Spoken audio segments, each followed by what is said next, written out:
लेकिन जो आधुनिक काल के अर्वाचीन मीमांसक हुए, उनकी मान्यताएं प्राचीन मीमांसकों से बिल्कुल भिन्न है। जैसे एक उदाहरण देता हूँ, मीमांसा दर्शन के प्रामाणिक भाष्यकार सबर स्वामी माने जाते हैं। सबर स्वामी ने कहा है कि देवता शब्द ही देवता है, वेद के मंत्र हैं, मंत्र ही देवता है, शब्द ही देवता होता है, विग्रहादि पंचक देवता नहीं, मान देवता का कोई शरीर नहीं होता। कारण किसी ब्राह्मण का लड़का मर गया तो आवाज आई और वो उनको दंड देने के लिए चल पड़े, उस शूद्र शंभू की गर्दन काट दी तलवार से, तो ब्राह्मण का बेटा यहाँ जी गया जो मर गया था। ये सब असंभव बातें कि आज हम इस प्रवचन में बहुत महत्वपूर्ण एक विषय पर प्रकाश डालना चाहते हैं, और वो विषय है देवतावाद। वैदिक देवता और पौराणिक देवता तथा हिंदू समाज, ये मेरे इसके प्रवचन का मुख्य शीर्षक समझिए या विषय समझिए। देवता शब्द बहुत प्रचलित है और करोड़ों करोड़ हिंदुओं को देवताओं को लेकर के अपनी अपनी अवधारणाएं हैं, अपनी अपनी मान्यताएं हैं। लेकिन उन मान्यताओं के पीछे हमारे शास्त्रों का क्या मंतव्य है? तो व्याख्यान का जो मुख्य निष्कर्ष है, निष्कर्ष पहले बता देता हूँ कि वेदों के अंदर जिन देवताओं का वर्णन है, या देवता शब्द से वेद जिस अर्थ को प्रकट करना चाहता है, वो वैदिक देवता भिन्न है। आम जनता में, आम हिंदुओं के अंदर वैदिक देवताओं के बारे में जानकारी न के बराबर है। बहुत थोड़े से लोग जानते हैं कि देवता किसे कहते हैं, वेद ने किसको देवता माना है, वैदिक देवता में क्या प्रतिपादन किया गया है। अधिकांश, या समझिए कि लगभग 100% लगभग कहिए, 1% भी नहीं, हजारों में, लाखों में एक दो लोग होंगे जो वैदिक देवता को वास्तविक रूप में समझते हैं। नहीं तो अधिकांश लोग यही समझते हैं कि जो पुराणों में देवताओं का जो प्रतिपादन है, जो पौराणिक देवता हैं, या उत्तरकालीन के उत्तर याज्ञिक लोगों ने जिस रूप में देवताओं को प्रस्तुत किया है, वही आज आम जनता की धारणा देवताओं के बारे में वही है। तो मैं आपको ये बताऊंगा कि एक पुराणों में जिस प्रकार देवताओं का वर्णन किया गया है, और उस पुराण के साथ दो ग्रंथ और हैं जो हमारे समाज में बहुत प्रचलित हैं। एक है रामायण और दूसरा महाभारत। ये रामायण महाभारत एक प्रकार से इतिहास ग्रंथ भी हैं और काव्य ग्रंथ भी हैं। इतिहास इस मामले में है कि भगवान राम और उनके पूर्वज का पूरा चरित्र, पूरा जीवन वृत्त उसमें मिलता है। राम कथा है, राम के पूर्वजों की भी कथाएं हैं, वो कल्पित नहीं है, वो ऐतिहासिक हैं। भगवान राम भी ऐतिहासिक हैं, उनके पिता दशरथ, उनके पुरखे भी ऐतिहासिक हैं। भगवती सीता, लक्ष्मण, भरत, शत्रुघ्न, कौशल्या, सब ऐतिहासिक पात्र हैं, और लाखों वर्षों से, हजारों वर्षों से कहिए, हमारे भारत की करोड़ों जनता को प्राण देते आए हैं, वैचारिक एक प्रकार से ज्ञान देते आए हैं, वैचारिक प्रतिबद्धता और एक उच्चतम नैतिक आदर्श जीवन का मानदंड स्थापित करने की प्रेरणा रामायण से हमें मिलती है। इसी प्रकार महाभारत इतिहास का ग्रंथ है, लेकिन ये ध्यान रखना होगा कि रामायण और महाभारत ऐतिहासिक ग्रंथ होने के बावजूद काव्य हैं। ये वाल्मीकि रामायण को तो प्रथम काव्य, लौकिक साहित्य का प्रथम काव्य माना जाता है। तो काव्य होने के नाते इसमें काव्यगत वर्णन भी हैं। काव्य में कई प्रकार के अलंकार होते हैं, और उन अलंकारों में अतिशयोक्ति भी एक अलंकार होता है, और फिर बहुत बाद में इस पर प्रक्षेप भी हुआ है। ये कोई नहीं कह सकता कि वाल्मीकि जी ने जो रामायण लिखा, अपने काल में जिस रूप में रामचरित को प्रस्तुत किया, आज वाल्मीकि रामायण के संपूर्ण श्लोक क्या पूरी तरीके से वाल्मीकि की रचना है, या उसमें बहुत प्रक्षेप हुआ है। अधिकांश विद्वानों का मानना है कि उत्तरकांड पूरा का पूरा प्रक्षिप्त है। नाम ही उत्तर बतलाता है कि बाद में प्रक्षेप हुआ है, क्योंकि युद्धकांड के बाद फलश्रुति आती है, और किसी भी ग्रंथ में जो उसकी फलश्रुति उस ग्रंथ के समाप्ति में ही होती है। तो फलश्रुति, राम आते हैं लंका विजय करने के बाद अयोध्या में, भरत से मिलाप होता है, राम पुनः राज्य के शासन को सूत्र अपने हाथ में संभालते हैं, फिर राम राज्य का वर्णन किया जाता है कि राम का राज्य कैसा था, और फिर उस पर फलश्रुति हो जाती है, राम की कथा वहीं समाप्त हो जाती है। रामायण शब्द भी बतलाता है राम का अयन, अयन माने गए, अयोध्या से और फिर लौट के अयोध्या आ गए। राम का आयन पूरा हो गया।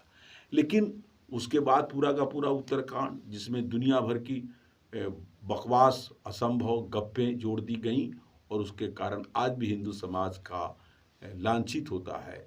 लोग लांछित होते हैं, लोग लांछना लगाते हैं। उसी में सीता का वनवास है कि राम ने सीता का वनवास दे दिया, किसी कहने पर, कोई कहता धोबी कहने पर दे दिया, जबकि ऐसा कुछ हुआ ही नहीं।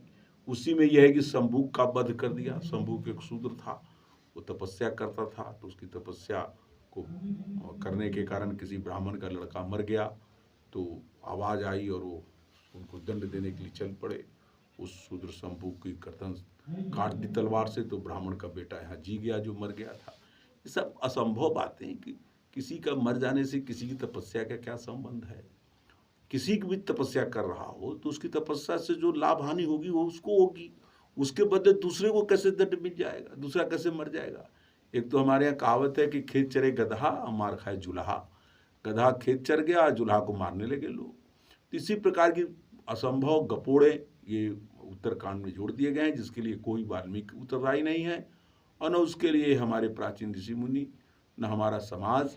लेकिन अब प्रचलित ये बातें हो गई हैं। ऐसे ही महाभारत की कथाएं, जिसमें भरत वंश के जो कौरव पांडव हैं उनकी कथा है, श्री कृष्ण जो उनके उस समय के मुख्य युग पुरुष हैं उनकी कथा है, उनके बारे में और बहुत सारी बातें उसमें जोड़ दी गई हैं। तो ये बात मैं इसलिए कर रहा हूँ कि रामायण और महाभारत में भी देवताओं का चरित्र मिलता है। आप पूरा रामायण पढ़ें वाल्मीकि जी का और वेद व्यास जी के महाभारत को आज जिस रूप में मिलते हैं उस रूप में पढ़िए। लाखों श्लोकों वाला महाभारत और हजारों श्लोक वाला रामायण। तो इन रामायण महाभारत को पढ़ने से उनमें देवताओं का जो चरित्र वर्णित है, देवताओं की जो कथाएं आती हैं, उन देवताओं की कथाओं का, उन देवताओं का चरित्र का आम हिंदू जनता पर उसका प्रभाव है। आम हिंदू जनता, पढ़े लिखे लोग से लेकर अनपढ़ तक, उसी प्रकार देवताओं को समझते हैं। वो इससे ही पता लगता है। वे पुराण हैं, इन पुराणों में जो देवताओं का चरित्र है, देवताओं की जो कथाएं हैं, तो इस परिणाम पर मैं पहुंचा हूं कि रामायण में, महाभारत में और पुराणों में, इन तीनों ग्रंथों में देवताओं का चरित्र, देवताओं की कथाएं जिस रूप में उपलब्ध होती हैं, क्या यही देवताओं का स्वरूप था? क्योंकि वेदों में भी देवताओं का उल्लेख है, वैदिक देवता का वर्णन मिलता है, वेदों के मंत्रों में मिलता है। और एक तो वेद से जुड़ते, वेद में 4 चीज़ें बहुत अनिवार्य मानी जाती हैं वेद से। पहली बात तो कोई भी मंत्र ऐसा नहीं है जिस मंत्र का कोई ऋषि न हो। ऋषि वो व्यक्ति है जिसने सर्वप्रथम उस मंत्र के अर्थ पर विचार किया, उस मंत्र के अर्थ का दर्शन किया। तो एक मंत्र पर कई लोग दर्शन करते हैं, दर्शन माने उस पर विचार करते हैं, चिंतन करते हैं। लेकिन उन कई लोगों में प्रारंभ में जिस व्यक्ति ने विचार किया उस मंत्र पर, और उसका जो सर्वानुक्रमणिकार हैं, जो बाद में जिन्होंने वैदिक साहित्य के ग्रंथ लिखे, तो उन्होंने सम्मानार्थ, उनकी प्रशंसा के लिए हर मंत्र या सूक्त के प्रारंभ में किस ऋषि ने इस मंत्र पर प्रथम विचार किया है, उस ऋषि का नाम दे दिया। तो मंत्र का संबंध ऋषि से हो जाता है। फिर इस मंत्र का क्या अर्थ है, इसमें किस विषय का वर्णन किया गया है, इसको बतलाने के लिए प्रत्येक सूक्त के प्रारंभ में देवता लिख दिया गया कि ये इसका देवता अमुक देवता है। मतलब वो पूरा सूक्त जिसका देवता लिखा हुआ है, उसी देवता के बारे में उस सूक्त में वर्णन किया गया है। तीसरा छंद होता है। वेद के मंत्र, प्रत्येक मंत्र बिना छंद का कोई नहीं है, कोई ना कोई छंद है। गायत्री, त्रिष्टु और जगती, पक्ति, ये जो नाम है छंदों के नाम है। और चौथी विशेषता वेद मंत्रों के लिए कही जाती है स्वर की। स्वर, वेद की यही विशेषता है कि वेद में स्वर हैं। वेद मंत्र स्वर रहित नहीं है। ये बात आप रामायण, महाभारत, गीता, पुराण के लिए नहीं कहते। आप जो भी रामायण, महाभारत, पुराण, गीता, मनुस्मृति पढ़ेंगे, देखेंगे, तो संस्कृत में है वो, उसमें स्वर नहीं लगाए गए हैं। लेकिन वेद मंत्र स्वर सहित हैं, उदात्त है, अनुदात्त हैं, स्वरित है। फिर इनके कई भेद हैं, जात्य स्वरित है और भी चीज़ें हैं, उसके वो अलग स्वर प्रक्रिया है, स्वर के ग्रंथ है, उससे आपको पता लगेगा। तो जब आप पढ़ेंगे इसको, ऋषि दयाल ने हमारा ध्यान आकृष्ट किया कि जो वेद के देवता हैं, वेदोक्त देवताओं का जो स्वरूप है, वेद में देवता के बारे में जो प्रतिपादन है, और वो हम पुराण के देवता से पढ़ते हैं, तो आकाश पाताल का अंतर है। थोड़ा बहुत अंतर नहीं, आकाश और पाताल का अंतर है कि कोई वेद के देवता कुछ अन्य अर्थ है और पुराण के देवता का बिल्कुल उससे विभिन्न अर्थ हैं। तो आज इस प्रवचन की परंपरा में, श्रृंखला में इस बात पर चर्चा करेंगे। पहले हम ये बता देना चाहते हैं कि वेद में जिन देवताओं का वर्णन किया गया है उसकी मीमांसा, उसकी विवेचना, उस पर विचार किन ग्रंथों में या किस प्रकार के लोगों ने किया। तो एक ग्रंथ है, वेदांग है, प्रसिद्ध वेदांग है, उसका नाम है निरुक्त। वेद के 6 अंगों में निरुक्त का प्रथम स्थान, प्रथम मतलब महत्वपूर्ण स्थान है। वेद के अर्थ के बारे में निरुक्त महत्वपूर्ण निर्देश देते हैं। बिना निरुक्त की सहायता के वेद के मंत्र को नहीं समझा जा सकता। एक प्रकार से वो निरुक्त जिसकी व्याख्या है, उस ग्रंथ का नाम निघंटु है। निघंटु वैदिक शब्दों का एक संग्रह है, वैदिक कोश कहेंगे आप। वैदिक जिसको आज हम कोश कहते हैं, अंग्रेजी में जिसको डिक्शनरी कहते हैं, वैदिक शब्दों की जो डिक्शनरी है उसका प्राचीन नाम निघंटु है। निघंटु उसका नाम है और उसकी जो व्याख्या है उसको नाम निरुक्त है। निरुक्त का मतलब होता है निर्वचन करना, अर्थ पर विचार करना। तो निरुक्त बहुत पहले बहुत निरुक्त थे, इस समय तो यास्क का निरुक्त उपलब्ध है और यास्क ऋषि के निरुक्त को पढ़ने से पता चलता है उन्होंने उनमें कई निरुक्तकारों की चर्चा की है जो उनसे पहले हो चुके थे। तो हम इतना विस्तार में नहीं जाएंगे, हम ये बताना चाहते हैं कि निरुक्त में जो चर्चा है देवताओं के बारे में किस रूप में है। तो 2-3 चीज़ों के बारे में निरुक्त से पता चलता है। एक तो स्वयं निरुक्तकार ने विचार किया है कि देवता किसे कहते हैं, देवता का क्या स्वरूप है, देवता की क्या परिभाषा है। निरुक्त ने स्वयं उस पर विचार किया है। और दूसरा, निरुक्त में उन कुछ संप्रदायों का उल्लेख मिलता है जिन लोगों ने देवताओं पर विचार किया है। तो निरुक्त ने एक शब्द का प्रयोग किया, पूर्वे याज्ञिका। इसका इससे अर्थ निष्कर्ष निकलता है कि उत्तरकालीन में, जैसे एक कहते हैं पूर्व वैदिक युग, पूर्व वैदिक युग से मतलब वेद से पूर्व युग की बात नहीं कहता, एक उत्तरकालीन यज्ञ की व्यवस्था, याज्ञिक की मान्यता रखने वाले याज्ञिक संप्रदाय वाले, उसको उत्तर याज्ञिका कहा जाएगा। उत्तर वैदिक काल में जो परवर्ती याज्ञिकों की जो स्थापनाएं थी, निश्चय ही उससे पूर्व याज्ञिक आचार्यों की मान्यताएं भिन्न थी, तभी तो उनके लिए पूर्व याज्ञिका का प्रयोग किया गया। निरुक्त जब केवल याज्ञिक संप्रदाय एक ही प्रकार का होता तो केवल याज्ञिका कह देता निरुक्तकार यास्क, लेकिन नहीं, वो कहता पूर्वे याज्ञिका।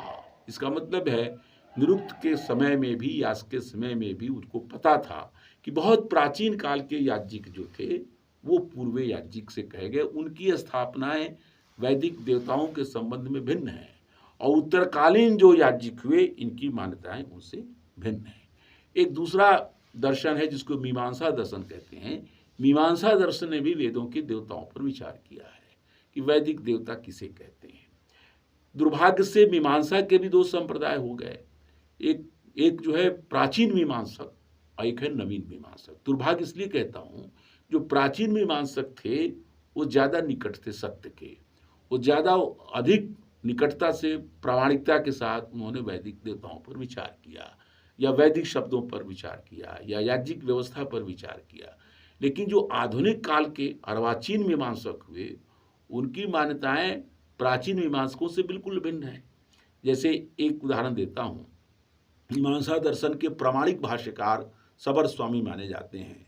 सबर स्वामी ने कहा है कि देवता शब्द ही देवता है, वेद के मंत्र हैं, मंत्र ही देवता है, शब्द ही देवता होता है, विग्रहादि पंचक देवता नहीं। मान देवता का कोई शरीर नहीं होता।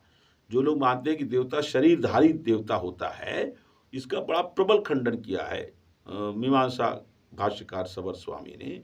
वो कहते हैं, उनका देवताधिकरण है ग्रंथ पूर्व मीमांसा में, और शरीरधारी देवता का वो प्रबल प्रत्याख्यान करते हैं। विग्रहादि पंचक क्या है इसको भी हम स्पष्ट करेंगे, लेकिन पहले ये बता दूं कि उन्होंने शरीरधारी देवता नहीं माना कि कोई शरीर रखने वाला कोई देवता है, जैसे कि आज का हिंदू समाज मानता है और पुराणों में बताया गया कि स्वर्गलोक है, उस स्वर्गलोक में उसका राजा इंद्र है, उसका शरीर है, बाकायदा शरीरधारी है। जैसे लौकिक जगत में राजा होता है वैसे स्वर्गलोक का राजा है। जैसे लौकिक राजा की रानी होती है वैसे उसकी पत्नी सची है। जैसे लौकिक राजा का पुत्र होता है वैसे उसका भी पुत्र है, जयंत नाम है। जैसे लौकिक भोग विलासी राजा लोगों के अंदर पुराने ज़माने में राज प्रांगण में अप्सराएं नर्तकियां नाचा करती थीं, नृत्य करती थीं, राजा का मनोरंजन करती थीं। और राजतंत्र के युग में वैसे ही स्वर्गलोक में भी इंद्र के दरबार में मेनका और रंभा जैसी अप्सराएं नृत्य करती हैं।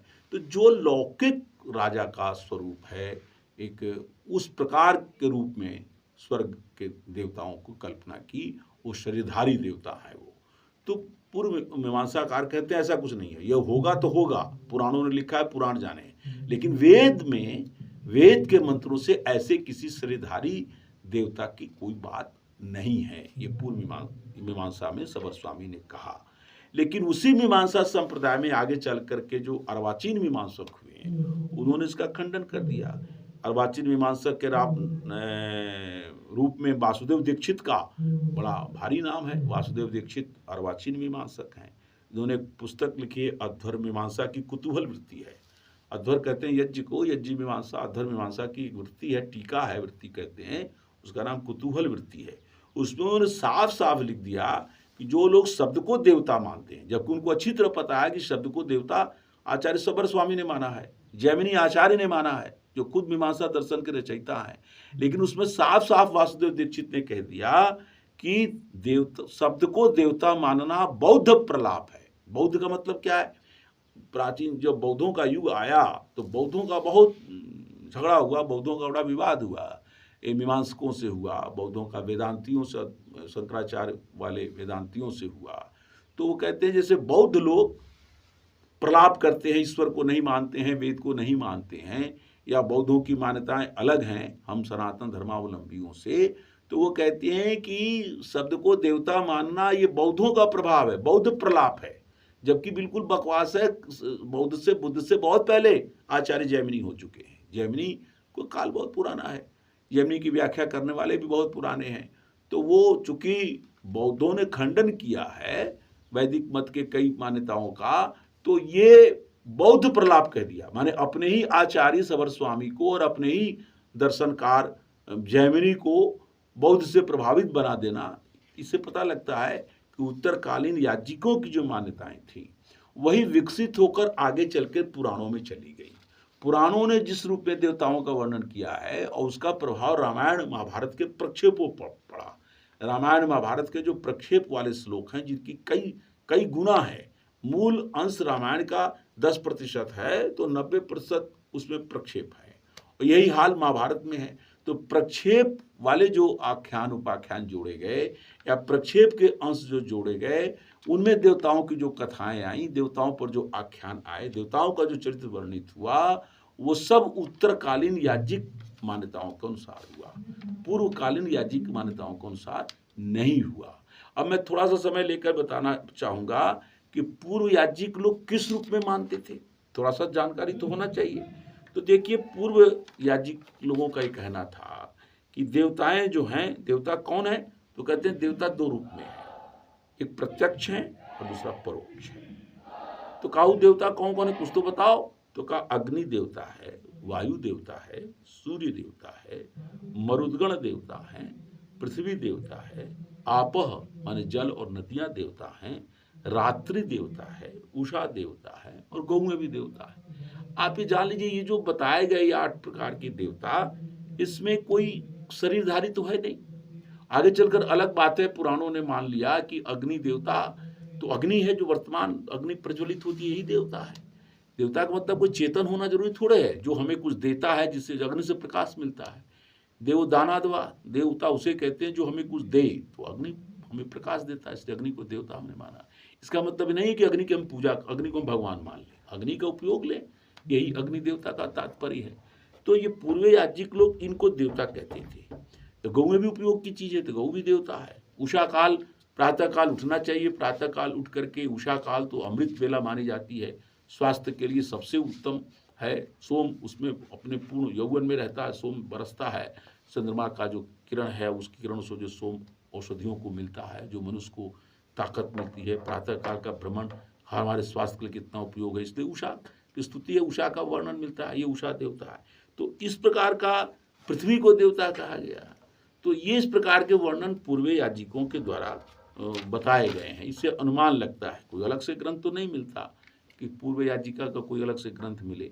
कुछ प्राचीन ग्रंथों में ही कुछ जो यज्ञों की रहस्यात्मक व्याख्या मिलती है, यज्ञों की जो प्रतीकात्मक व्याख्या मिलती है, यज्ञों की जो सात्विक व्याख्याएं मिलती है, मैं इस परिणाम पर पहुंचा हूं कि यज्ञों की सात्विक व्याख्या जो वैज्ञानिक है, तर्कसंगत है और मन को आप्यायित करती है, आध्यात्मिक भी है वो, और बहुत रहस्य को खोलती है। तो यज्ञों की जो आध्यात्मिक व्याख्या है, रहस्यात्मक व्याख्या है, प्रतीकात्मक व्याख्या है, सात्विक व्याख्या है, वो पूर्व याजिकों की दृष्टि थी। इससे पता लगता है। एक दो उदाहरण आपको मैं आपके बीच में रखता हूँ। ये कहा जाता है कि जो 10 पूर्ण मास एक याग होता था और उस याग के प्रयाज होते थे, 5 प्रयाज होते थे और 3 अनुयाज होते थे। ये पारिभाषिक शब्द है। प्रयाज क्या है, अनुयाज क्या है?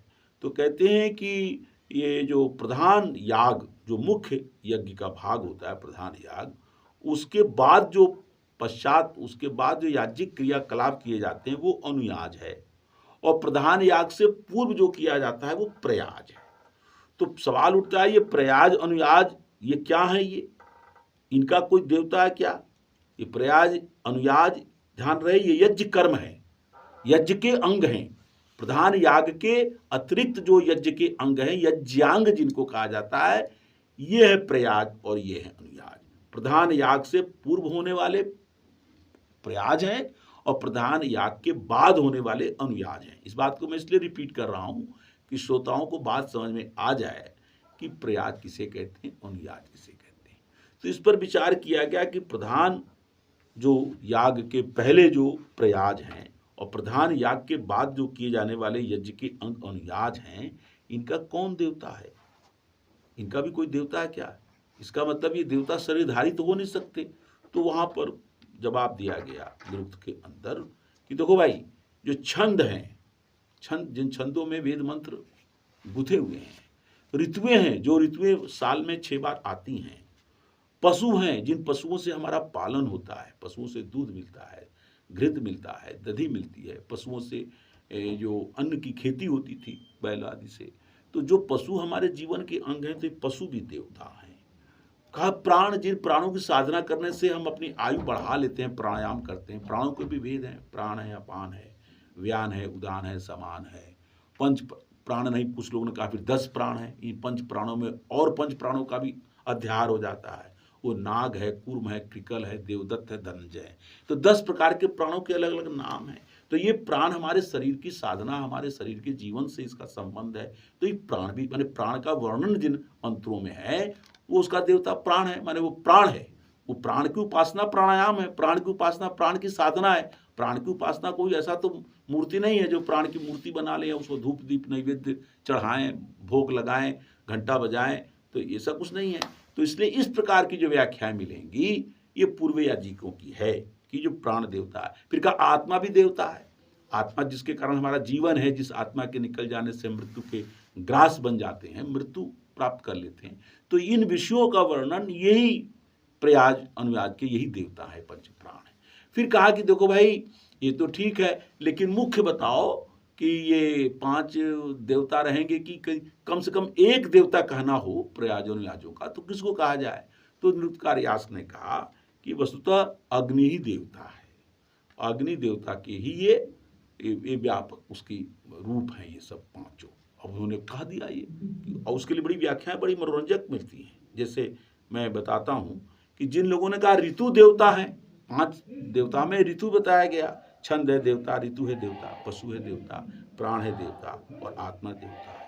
तो ऋतु देवता है। तो कैसे ऋतु देवता है? अब इसकी देखिए कितनी रहस्यात्मक व्याख्या है।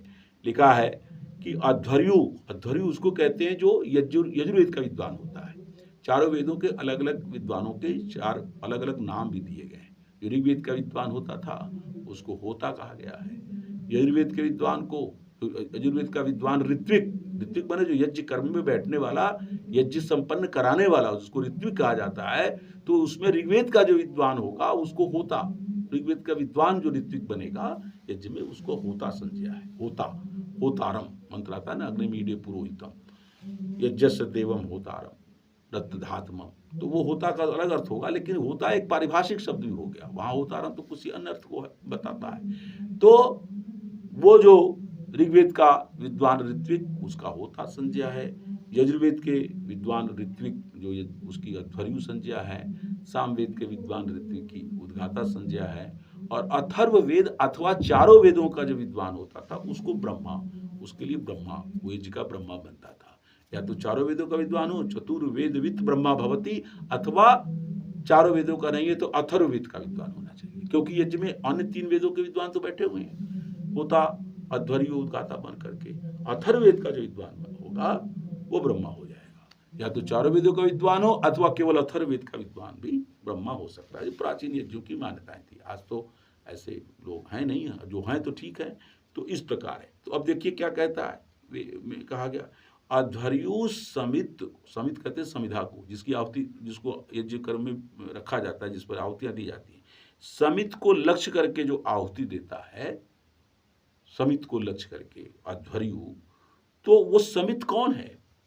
वो जिस, एक तो समित वो है जिस पर आहुति दे रहा है, लेकिन उसका जो लक्ष्य समित है वो कौन है? तो व्याख्याकार कह रहे हैं कि वसंत ही समित है, जो वसंत ऋतु है वही समित है। इसी प्रकार आगे कहा कि अध्वर्यु तनुनपात, एक बड़ा बढ़िया शब्द है तनुनपात। इसके 2 अर्थ होते हैं। तनुनपात कहते हैं घी को, गाय के घी को तनुनपात कहते हैं। क्यों तनुनपात है? तो कहा नपात कहते हैं संस्कृत में नाती को, वैदिक भाषा में, जिसको आगे इसका नप्त्री कहा गया। संस्कृत में, लौकिक संस्कृत में नप्त्री, नप्ता, नाती को कहा जाता है। नाती माने जो लड़की का लड़का हो। तो कह रहे हैं कि गोघृत जो है वो नपात है। कैसे नपात है? गाय का जो दूध होता है, वो गाय का लड़का है या गाय की जो भी लड़की समझ लो, जो भी संतान है, लड़का लड़की क्या, और दूध से फिर पैदा होता है घी, तो नाती हो गया। तो इस प्रकार शब्दों के प्रयोग भी होते हैं। तो उसने कहा कि अध्वर्यु गोघृत लेकर के तनुनपात को लक्ष्य करके, तनुनपात गाय का घी है, जो आहुति देता है, तो वो तनुनपात कौन है भाई? तो ग्रीष्म ही तनुनपात, ग्रीष्म ऋतु, माने ऋतुओं को प्रयाज अनुयाज का देवता मानने पर कैसे ऋतु देवता बन रहे हैं। तो आपने देखा इन 2 उदाहरणों में, एक जगह वसंत को कह दिया ये समित है, एक जगह कह दिया कि ग्रीष्म ऋतु ही ये तनुनपात है, यही समित है। तो इन मंत्रों के आलोक से हमें क्या प्रकाश पड़ता है? मैं इसलिए इस कठिन विषय को आपके सामने, आप लोगों के सामने रख रहा हूं कि हम जब पुरुष सूक्त में मंत्र पढ़ते हैं तो उसमें एक मंत्र आता है कि जो विराट ब्रह्म है, जो यज्ञ, प्राकृतिक यज्ञ, जो संसार रूपी यज्ञ हो रहा है, इस सृष्टि के यज्ञ में क्या हो रहा है? तो एक मंत्र का टुकड़ा मैं पढ़ता हूं जिससे आपको ये बात समझ में आ जाएगी। वसंतो स्यासिद आज्यम ग्रीष्म इध्म शरद्धवि। ये जो विराट यज्ञ हो रहा है, प्रकृति, प्राकृतिक यज्ञ जो हो रहा है, प्रभु जिस यज्ञ को संपन्न कर रहे हैं, तो इस जगत में इसमें कौन है? आज्य माने घृत। तो कहा वसंतो स्यासिद आज्यम। लौकिक यज्ञ में तो घृत ये है, गौ का घृत, जिसकी आहुति हम देते हैं। लेकिन प्रभु के इस विराट सृष्टि में जो यज्ञ हो रहा है उसमें वसंत ही ऋतु आज्य है। जो संविधाएं हम डालते हैं, जो कूलर की और बड़ की और पीपल की और आम की जो संविधाएं हैं, जिसको काष्ठा न करके संविधा कहा जाता है, यज्ञ विधि में जिसका चयन हम करते हैं, तो ये तो इध्म है, उसको इध्म कहा गया है। लेकिन जो विराट यज्ञ हो रहा है प्रभु की व्यवस्था में, जो प्राकृतिक यज्ञ हो रहा है अपने आप प्रभु व्यवस्था में, उसमें कौन है इध्म? तो कहा ग्रीष्म इध्म, ग्रीष्म ऋतु ही उसका इध्म है। और शरद हवि, हम तो हवि कहते हैं, हवन सामग्री बनाते हैं पुरोडास से, चाहे ये जो नाना प्रकार की, जो स्वामी जी ने संस्कार विधि में लिखा है कि जो सुगंधित पदार्थ हैं, रोगनाशक पदार्थ हैं, मिष्ट पदार्थ हैं, इस प्रकार के जो 4 प्रकार के गिनाए गए हैं, उनसे हम हवन सामग्री तैयार करते हैं, इसी का नाम हवि है। लेकिन वेद कह रहा है उस मंत्र में कि हवि कौन है? शरद हवि, शरद ऋतु हवि है। अब देखिए ऋतु में 6 हैं, उसमें 3 ऋतुओं में एक ऋतु को तो समिधा कह दिया, वसंत को घृत बता दिया, और ग्रीष्म इध्म बता दिया, ग्रीष्म को इध्म बता दिया, और शरद ऋतु को हवन सामग्री कह दी, हवि कह दी। तो इस प्रकार की रहस्यात्मक और प्रतीकात्मक व्याख्या जिन मंत्रों में है, जिनकी चर्चा वेदों में है, ये जो इन देवताओं की चर्चा हमारे पूर्वे याज्ञिक लोग करते थे। अब आप इस अंदाज लगाइए कि आज का जो वर्तमान हिंदू समाज है, उनको सब पता ही नहीं है। वो तो देवता समझे बैठा है, जो पुराणों में जिनको देवता कहा, जिसके बारे में मैंने कहा कि स्वर्ग में बैठे हैं देवता लोग, और स्वर्ग में देवताओं का राजा इंद्र बैठा हुआ है, उसकी अप्सराएं नाच रही हैं और पता नहीं क्या क्या इंद्र करता है। मैं बताऊंगा आपको कि पुराणों ने किस रूप में देवताओं को प्रस्तुत करके एक विकृत किया, जिसको हम आर्य धर्म कहेंगे। हिंदू धर्म तो, हिंदू शब्द तो संस्कृत का है नहीं, तो वो हिंदू जो सिंधु के कारण जिसका अपभ्रंश हो गया, तो ये शब्द ही अपभ्रंश नहीं हुआ सिंधु का हिंदू, हमारी धार्मिक व्यवस्थाएं भी अपभ्रंश हो गई, हमारी याज्ञिक मान्यताएं भी विकृत हो गई, अपभ्रंश हो गई। तो ये बतलाना आज मेरा इस एपिसोड में उद्देश्य है कि देवताओं के बारे में वेद क्या कहते हैं और उस वेद को किस प्रकार निरुक्त ने और पूर्व याज्ञिकों ने प्रस्तुत किया है। अब अगले एपिसोड में हम अगले और लोक देवता को किस रूप में रखते हैं उसकी चर्चा करेंगे।